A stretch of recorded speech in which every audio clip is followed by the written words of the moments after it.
अस्सलामुअलैकुम। आज हम अपना न्यू टॉपिक स्टार्ट करेंगे जो कि है वायरसेस। वायरसेस जैसा हमने आपको प्रीवियस लेक्चर में बताया था कि ये भी हमारे पास एक माइक्रोब्स की टाइप्स हैं जिन्हें हम ए सेलुलर कंसिडर करते हैं। ए सेलुलर या नॉन लिविंग क्यों हम इन्हें कंसिडर करते हैं?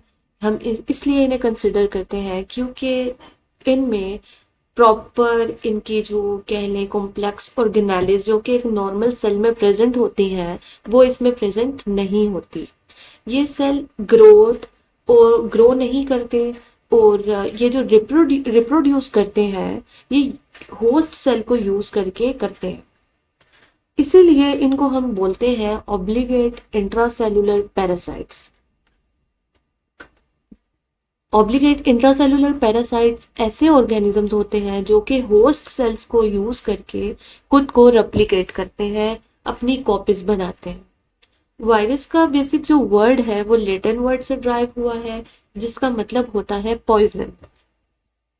हम इसे इस तरह भी बोल सकते हैं कि वायरसेस बेसिकली ऐसे नॉन सेलुलर इन्फेक्शियस एजेंट्स हैं जिनमें जीनोम तो प्रेजेंट होता है, उनमें डीएनए या आरएनए प्रेजेंट होता है जो कि ये इंसर्ट करते हैं होस्ट सेल में, उसकी मशीनरी में।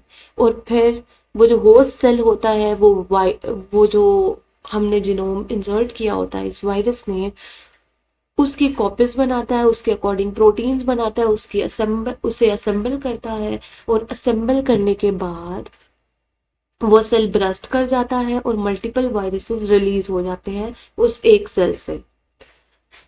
दैट इज वाई वायरस को हम नॉन लिविंग इसे हम लिविंग भी कंसिडर करते हैं, इसे हम नॉन लिविंग भी कंसिडर करते हैं।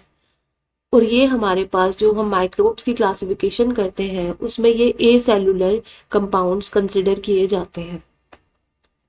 अच्छा, उसके बाद जो है यहाँ पर आपको एक टेबल दिया गया है जिसमें आपको थोड़ा सा डिफरेंस बताया हुआ है कि जो नॉर्मल सेल है उसमें क्या प्रोसेस हो रहा है और एक वायरस जो है उसमें क्या प्रोसेस होता है।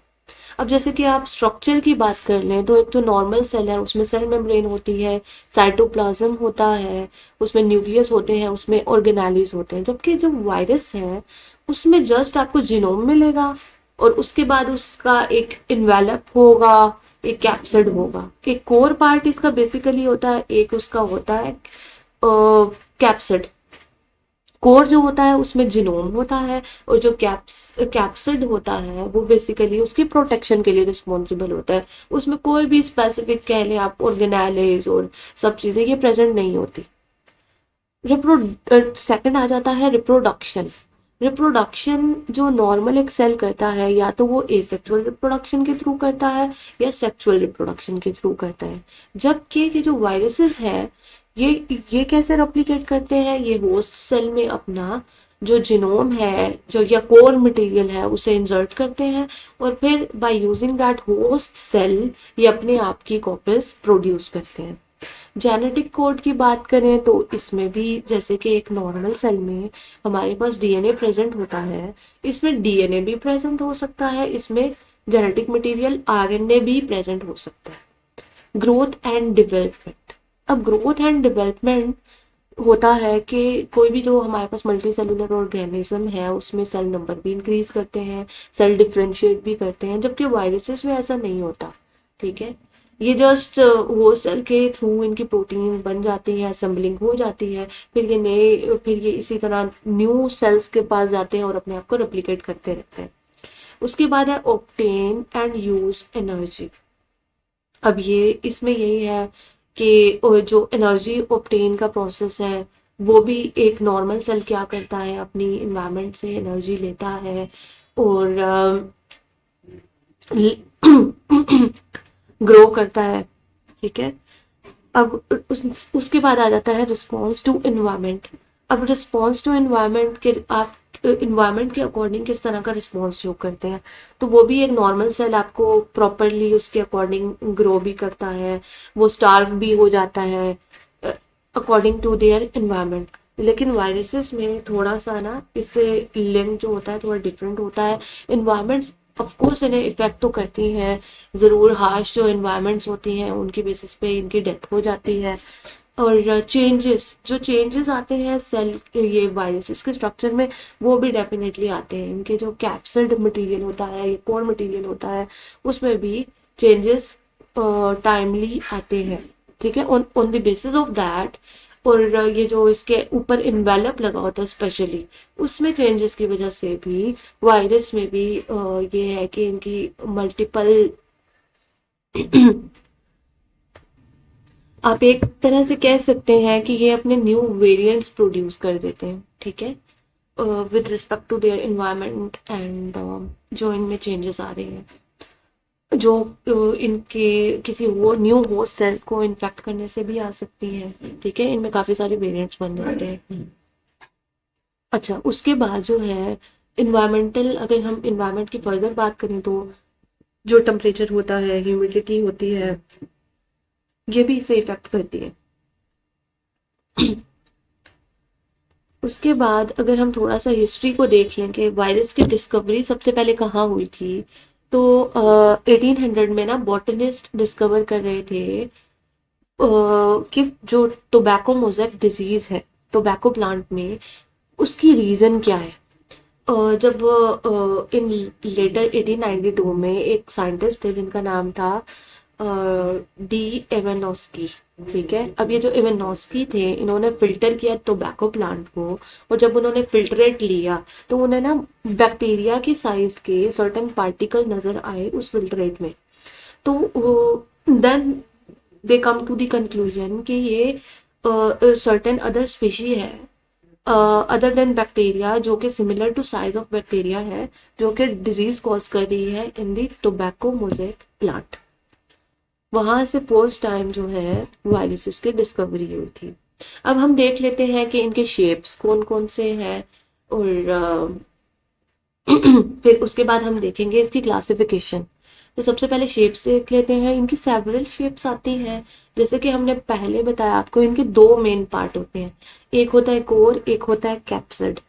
कोर इंटरनल पार्ट जो कि जीनोम वाला पार्ट है, और जो कैप्सिड है उसके सराउंडिंग है।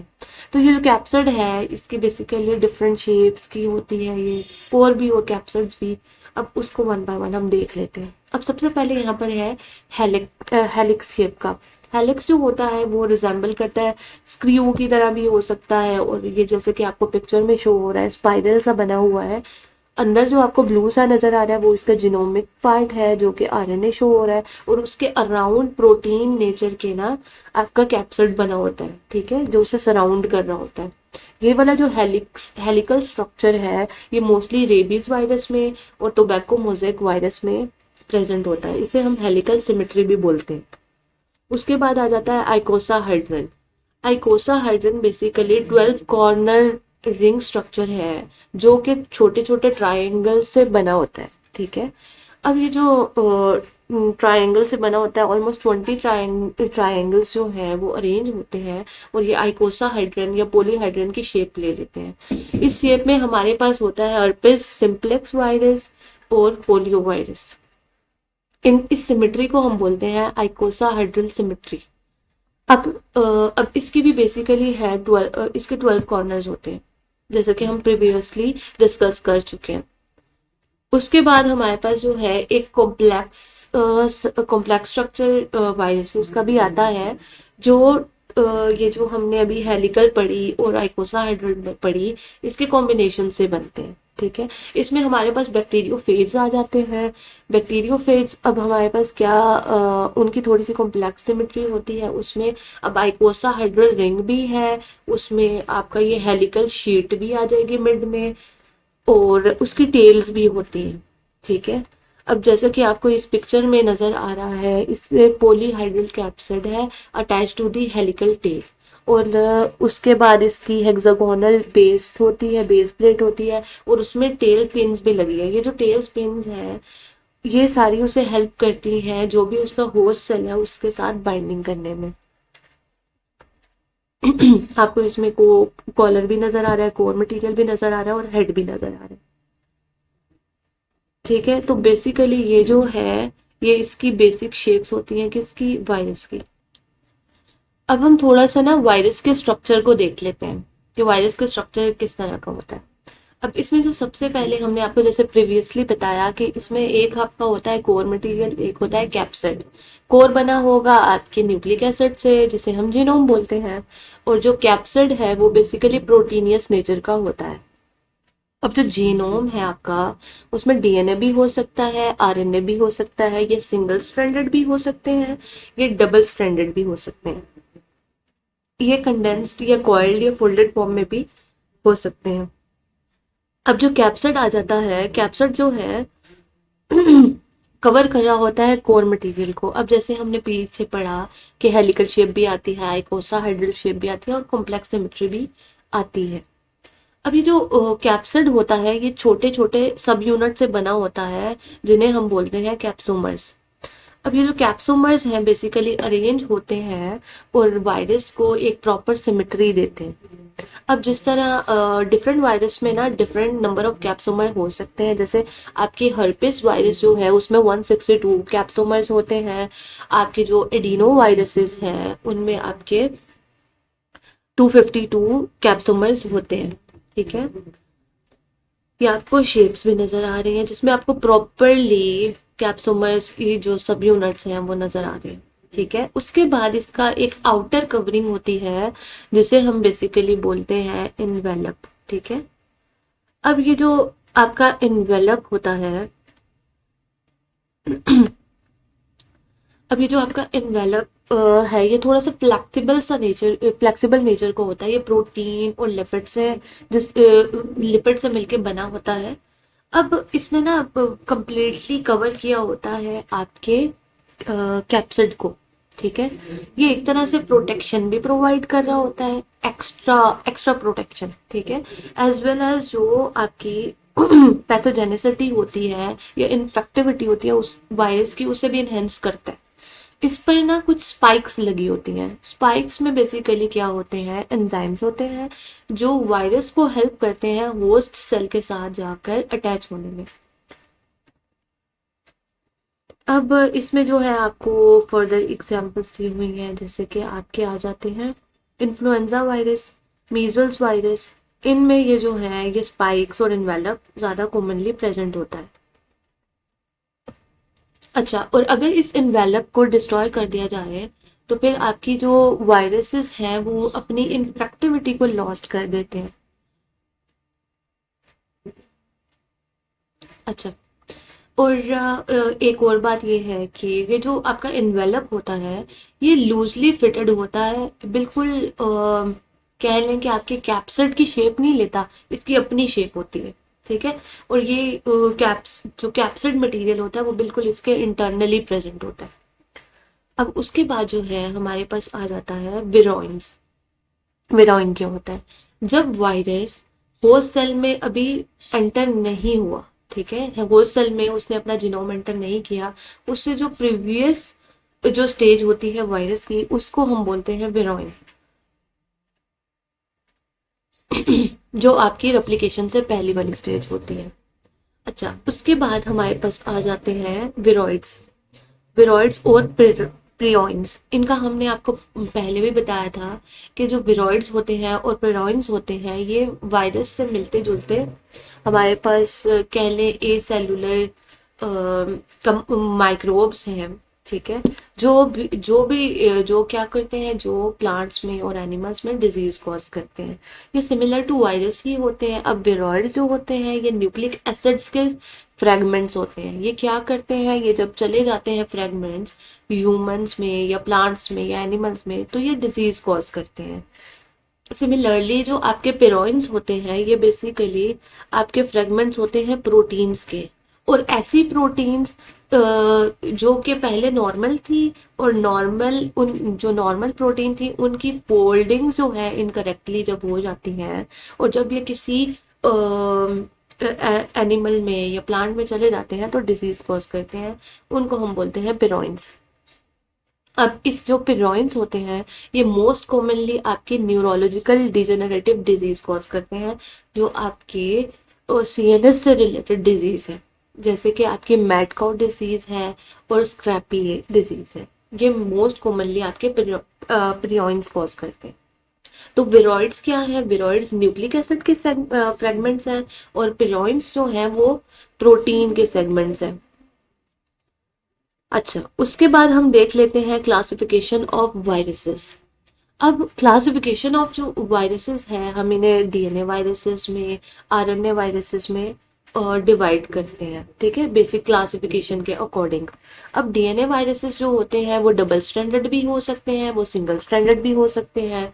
अब वो जो डीएनए वायरस होगा वो जब होस्ट के अंदर इंसर्ट किया जाएगा, जब डीएनए वायरस अपना जीनोम या डीएनए जो है होस्ट के अंदर इंसर्ट करेगा, तो फिर क्या होगा, तो इस डीएनए से बेसिकली आपकी मैसेंजर आरएनए प्रोड्यूस किया जाएगा। ये इस डीएनए को सबसे पहले न्यूक्लियर मेम्ब्रेन क्रॉस करके कहाँ जाना होगा, न्यूक्लियर मेम्ब्रेन क्रॉस करने के बाद आपके न्यूक्लियस में जाना होगा, ठीक है, वहां इसकी रेप्लिकेशन होगी दूसरे डीएनए के साथ, और फिर मैसेंजर आरएनए बनाया जाएगा, और मैसेंजर आरएनए से फिर प्रोटीन्स बनाई जाएंगी या ट्रांसलेशन का प्रोसेस किया जाएगा। जो आरएनए वायरसेस होते हैं उनमें क्या होता है, वो भी सिंगल स्ट्रैंडेड भी हो सकते हैं, डबल स्ट्रैंडेड भी हो सकते हैं। ये बेसिकली रेप्लिकेट करते हैं इनसाइड द साइटोप्लाज्म। अब इनमें भी हमारे पास दो टाइप्स आ जाती हैं, एक होता है पॉजिटिव सेंस, एक होता है नेगेटिव सेंस। अब जो पॉजिटिव सेंस होगा वो तो इमीडिएटली क्या होगा, ट्रांसलेट कर दिया जाएगा बाय होस्ट सेल, लेकिन जो नेगेटिव सेंस है उसे पहले कन्वर्ट किया जाएगा पॉजिटिव सेंस में बाय आरएनए पॉलीमरेज, और उसके बाद उसके ट्रांसलेशन की जाएगी। अच्छा, तो इसी बेस पर उन्हें कोडिंग, इसको कोडिंग स्ट्रैंड और नॉन कोडिंग स्ट्रैंड भी कहा जाता है। ये जो आपका कोडिंग स्ट्रैंड होता है, ये जो अच्छा, तो हम बता रहे थे कि ये जो कोडिंग स्ट्रैंड होता है और नॉन कोडिंग स्ट्रैंड होता है, ये जो कोडिंग स्ट्रैंड होता है ये आपका ऑपोजिट टू दैट ऑफ या कॉम्प्लीमेंट्री टू डीएनए होता है, ठीक है, और जो नॉन कोडिंग स्ट्रैंड है वो कॉपी ऑफ डीएनए होता है बेसिकली, ठीक है, बिल्कुल similar to that of DNA. अब उसके बाद हमारे पास, अभी हमने पढ़े डीएनए वायरस और आरएनए वायरस, अब हम पढ़ लेंगे reverse transcribing virus. Reverse transcribing virus कौन से होते हैं? अब ये जो रिवर्स ट्रांसक्राइबिंग वायरस होते हैं ये क्या करते हैं कि आपका एक एंजाइम होता है जिसे हम बोलते हैं रिवर्स ट्रांसक्रिप्टेज, उस रिवर्स ट्रांसक्रिप्टेज को यूज करते हैं और यूज किया जाता है, और आपके आरएनए से प्रोड्यूस किया जाता है आपका डीएनए, ठीक है, आरएनए से डीएनए प्रिपेयर किया जाता है, फिर डीएनए की फर्दर डीएनए से फर्दर क्या किया जाता है, उससे आपके मैसेंजर आरएनए और फिर आपकी प्रोटीन्स डिवाइड की जाती हैं। उसके अलावा इसमें भी हमारे पास दो टाइप्स आ जाती हैं, एक तो होगा हमारे पास आरएनए जीनोम के साथ रिवर्स ट्रांसक्राइबिंग वायरस, ठीक है, और दूसरा हमारे पास डीएनए जीनोम के साथ भी रिवर्स ट्रांसक्रिप्शन का प्रोसेस किया जाता है, ठीक है, इसे हम फर्दर आगे थोड़ा सा डिस्कस करेंगे। अच्छा, उससे पहले ना हम देख लेते हैं कि हमारे पास पहले कौन सी क्लासिफिकेशन दी गई थी और लेटर ऑन हमारे पास कौन से क्लासिफिकेशन सिस्टम्स आए, ठीक है। अब जो 1962 में ना एंड्रयू लॉव था, पॉल टॉर्नर था और रॉबर्ट हॉर्न था, उन्होंने हमारे पास क्लासिफिकेशन सिस्टम दिया था बेस्ड ऑन लीनियन हेरार्चिकल सिस्टम। वही लीनियन हेरार्चिकल सिस्टम जिसमें हमारे पास फाइलम आती है, क्लास आता है, ऑर्डर आती है, फैमिली आती है, जीनस स्पीशी आती है। On the basis of that इन्होंने क्या किया कि वायरसेस को क्लासिफाई किया। लेटर ऑन जो था ये इतना ज़्यादा कोई पॉपुलर मेथड नहीं था। उसके बाद एक कमेटी डिवाइस की गई जो कि थी international committee on taxonomy of viruses, जिसे हम आईसीटीवी भी बोलते हैं, और उसके अकॉर्डिंग एक क्लासिफिकेशन सिस्टम हमें दिया गया। अब हम उसे देख लेते हैं। ये जो थी ये 1990s की बात है, और इसके अकॉर्डिंग ना हमें बेसिकली आप कह लें 6 ग्रुप्स में हम डिवाइड करते हैं वायरसेस को, ठीक है। अब इसमें भी हमने जो है लेटोनिक एब्रिविएशन ही, सॉरी, इटैलिक एब्रिवेशंस ही यूज़ करते हैं, इटैलिक सफिक्सेस को यूज़ किया जाता है। और इसमें भी हमारे पास ऑर्डर, फैमिली, सब फैमिली, जीनस और स्पीशी आती है। जैसे कि जो भी ऑर्डर होगा उसके एंड में हम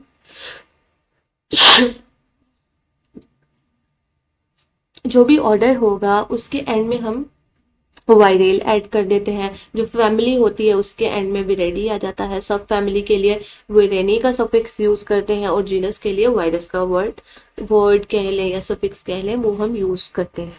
ठीक है। उसके बाद ना हम इन 6 ऑर्डर्स को वन बाय वन देख लेते हैं।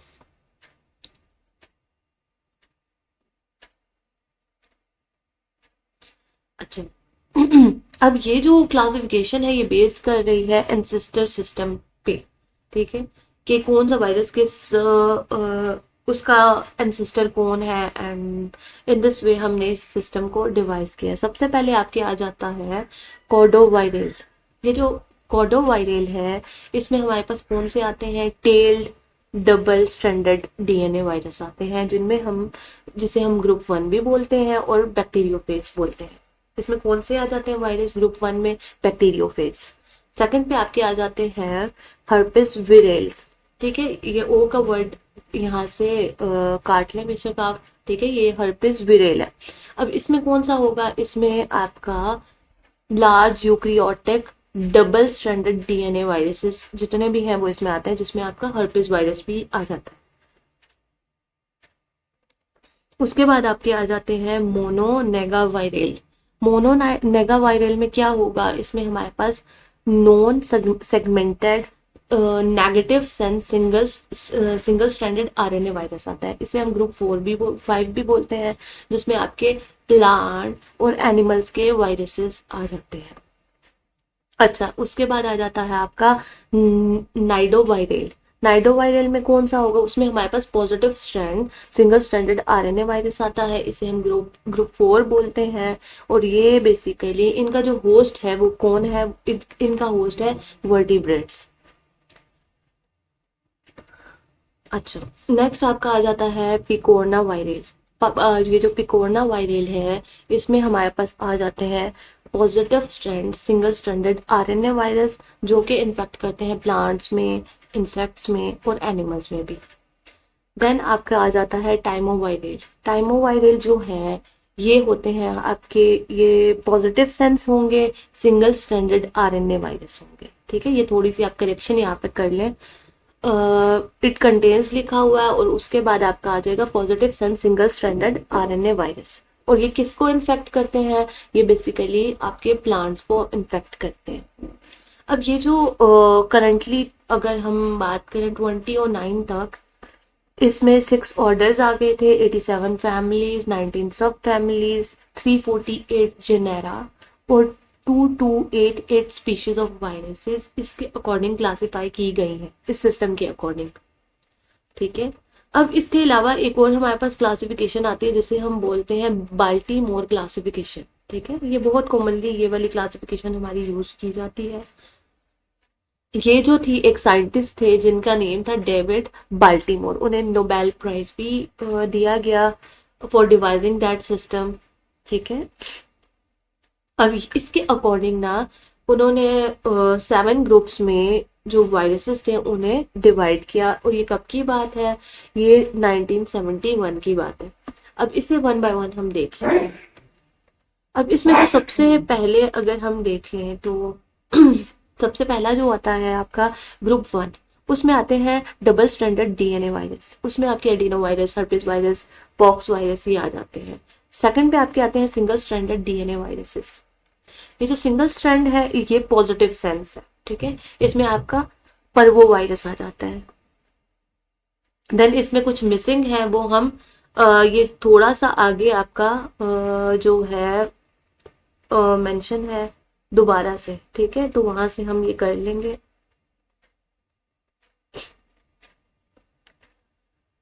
जो ग्रुप 3 था, ग्रुप 3 उसमें हमारे पास कौन से आ रहे थे, उसमें हमारे पास आ रहे थे डबल स्ट्रैंडेड आरएनए वायरस।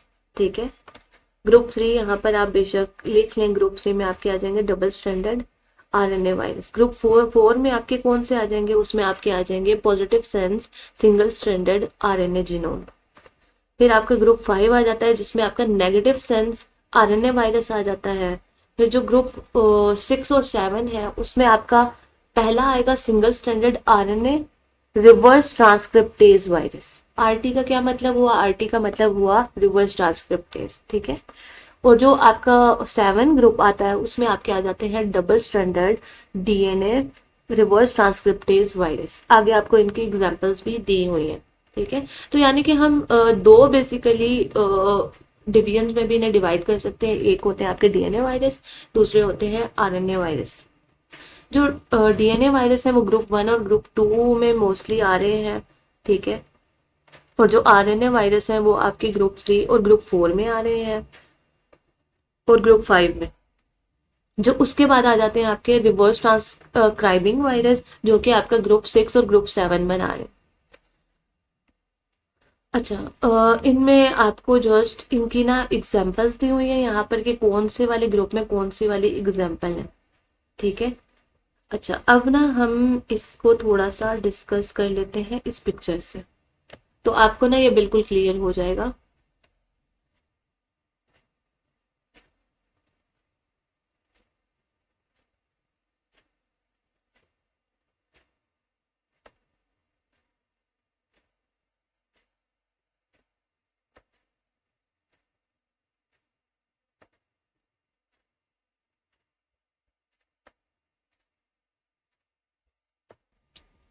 अब हम ना ये जो हमने 7 ग्रुप्स अभी पढ़े हैं उसी की यहाँ पर ना एक रिप्रेजेंटेशन है इस पिक्चर में। अब देखिए ग्रुप 1 जो था वो हमारे पास क्या था? डबल स्ट्रैंडेड था डीएनए वायरस, जिसे किस में कन्वर्ट किया जा रहा है? मैसेंजर आरएनए में कन्वर्ट किया जा रहा है बाय यूजिंग होस्ट न्यूक्लियस।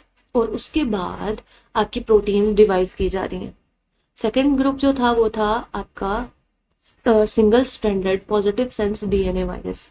अब उसे सबसे पहले क्या किया जाता है? उसका नेगेटिव सेंस भी प्रिपेयर किया जाता है, यानी कि उसे डबल स्ट्रैंडेड डीएनए वायरस में कन्वर्ट किया जाता है। फिर उससे यानी कि पहले रेप्लिकेशन होगी, फिर उसके बाद ट्रांसक्रिप्शन एंड देन फिर ट्रांसलेशन। थर्ड ग्रुप में क्या होता है? हमारे पास डबल स्ट्रैंडेड आरएनए वायरस होता है। उससे डायरेक्टली क्या किया जाता है? उससे डायरेक्ट ट्रांसलेशन की जाती है और आपकी प्रोटीन्स बनाई जाती हैं। उसके बाद आ जाता है आपका ग्रुप 4। ग्रुप 4 जो होता है positive sense single stranded RNA virus होता है, जिससे पहले नेगेटिव सेंस में कन्वर्ट किया जाता है, ठीक है। उससे मैसेंजर आरएनए बनाया जाता है और then proteins. Same as that जो आपका नेगेटिव सेंस आरएनए वायरस होता है उसे डायरेक्टली क्या उसकी डायरेक्टली क्या होती है? उससे डायरेक्टली आपकी प्रोटीन की फॉर्मेशन कर दी जाती है। देन आपके पास ग्रुप 6 और ग्रुप 7 आ जाते हैं। उनमें आपका रिवर्स ट्रांसक्रिप्टेज का प्रोसेस या रिवर्स ट्रांसक्रिप्टेज एंजाइम यूज किया जाता है, जो कि फर्स्ट जो ग्रुप 6 है उसमें क्या होगा? उसमें आपके पास positive sense single stranded RNA virus है। तो सबसे पहले उसकी रिवर्स ट्रांसक्रिप्शन की जाएगी और उससे डीएनए को प्रोड्यूस किया जाएगा। डीएनए फिर किधर जाएगा? न्यूक्लियस में जाएगा, वहां पर उससे मैसेंजर आरएनए बनेगा और फिर मैसेंजर आरएनए से फर्दर प्रोटीन बनाई जाएंगी। जो आपका ग्रुप 7 है जिसमें आपके पास डबल स्ट्रैंडेड डीएनए वायरस है, उसमें क्या किया जाता है? उसमें ये जो डबल स्ट्रैंडेड डीएनए वायरस है उस पे रिवर्स ट्रांसक्रिप्टेज एंजाइम एक्ट करता है ऑन दैट स्ट्रैंड्स, और उससे फिर क्या किया जाता है? उसके कॉम्प्लीमेंट्री डीएनए प्रोड्यूस किया जाता है और उससे फिर मैसेंजर आरएनए की फॉर्मेशन की जाती है एंड देन आपके प्रोटीन्स को बनाया जाता है, ठीक है। तो ये बेसिकली आपकी थी वायरस की क्लासिफिकेशन।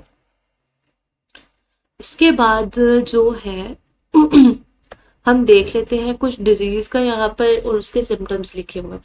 ये जो रिवर्स ट्रांसक्रिप्टेज का जो वायरस है वो बेसिकली आपके रेट्रोवायरस भी आ जाते हैं, आपके एचआईवी वायरस भी आ जाते हैं, आपके हेपेटाइटिस वायरस भी आ जाते हैं। उन्हीं में से एक यहाँ पर आपको कुछ सिम्टम्स दिए हुए हैं एड्स के, जो कि आपका एचआईवी कॉज करता है, जिसे हम कहते हैं ह्यूमन इम्यूनो डेफिशिएंसी वायरस। अब ये जो ह्यूमन इम्यूनो डेफिशिएंसी वायरस है ये करता क्या है? ये आपके इम्यून सेल्स को यूज करता है एज अ रेप्लिकेटिव मशीनरी। जब वो इन सेल्स को यूज करेगा रेप्लिकेटिव मशीनरी के तौर पे, तो उसका ड्रॉबैक क्या होता है? उसका ड्रॉबैक ये होता है कि आपकी इम्यूनिटी वीक हो जाती है। अब इम्यूनिटी वीक होती है तो आपको जो नॉर्मल कंडीशंस में जो आपको इन्फेक्शंस नहीं होते, जिन्हें हमने बोला था अपॉर्चुनिस्टिक इन्फेक्शंस, वो भी आपको होने स्टार्ट हो जाते हैं। अब इसमें सबसे पहले आपको कुछ सिम्टम्स दिए हुए हैं एड्स के, जिनमें आपके न्यूरोलॉजिकल सिम्टम्स दिए हुए हैं। उसमें आपको क्या हो जाता है? इंसेफेलाइटिस या मेनिंजाइटिस हो सकता है। इंसेफेलाइटिस ब्रेन की इन्फ्लेमेशन, और मेनिंजाइटिस ब्रेन की लेयर्स की इन्फ्लेमेशन। देन आपकी लिखा हुआ है रेटिनाइटिस। रेटिनाइटिस में क्या होता है? आपके रेटिना की इन्फ्लेमेशन हो जाती है। लंग्स इन्फेक्शन ये बहुत सारी कॉज करता है, जिसमें आपको निमोस सॉरी जिसमें आपको निमोसिस्टिस हो जाता है, निमोनिया हो सकता है, ट्यूबरकुलोसिस हो सकता है, ट्यूमर हो सकते हैं, स्किन में आपके ट्यूमर्स बन सकते हैं, जीआईटी में आपको इसोफेजाइटिस, क्रोनिक डायरिया हो सकता है, ट्यूमर हो सकते हैं। इसोफेजाइटिस बेसिकली इसोफिगस की इन्फ्लेमेशन को बोलते हैं। तो ये जितने भी अपॉर्चुनिस्टिक इन्फेक्शंस है बेसिकली आपके एड्स में अपीयर हो रहे होते हैं। उसके बाद आपका आ जाता है इन्फ्लुएंजा वायरस, ठीक है, और इसमें जो वेरिएंट का नेम लिखा हुआ है वो H1N1 वेरिएंट है। अब इसके कौन कौन से सिम्टम्स हैं? सबसे पहले ये फीवर कॉज करता है, नेजोफेरिक्स को की लाइनिंग को डिस्टर्ब करता है, तो रनी नोज होगा, सोर थ्रोट होगा। इंटेस्टाइन में क्या करेगा? डायरिया कॉज कर सकता है। गैस्ट्रिक में आपका नोजिया वॉमिटिंग प्रोड्यूस कर सकता है। रिस्पायरेटरी के अकॉर्डिंग अगर हम देखेंगे तो उसमें कफिंग कॉज करता है। साइकोलॉजिकल आपको जो इससे आ सकता है इश्यू, वो आ सकता है लेथार्जी वगैरह और लैक ऑफ एपिटाइट। ठीक है, तो ये मोस्ट कॉमनली ये वाले वो सिम्टम्स हैं जो कि आपका इन्फ्लुएंजा कॉज करता है। ये आपका आज हमने डिस्कस किया था वायरसेस का। नेक्स्ट टाइम हम डिस्कस करेंगे आपका नेक्स्ट चैप्टर जो कि है फंजाई।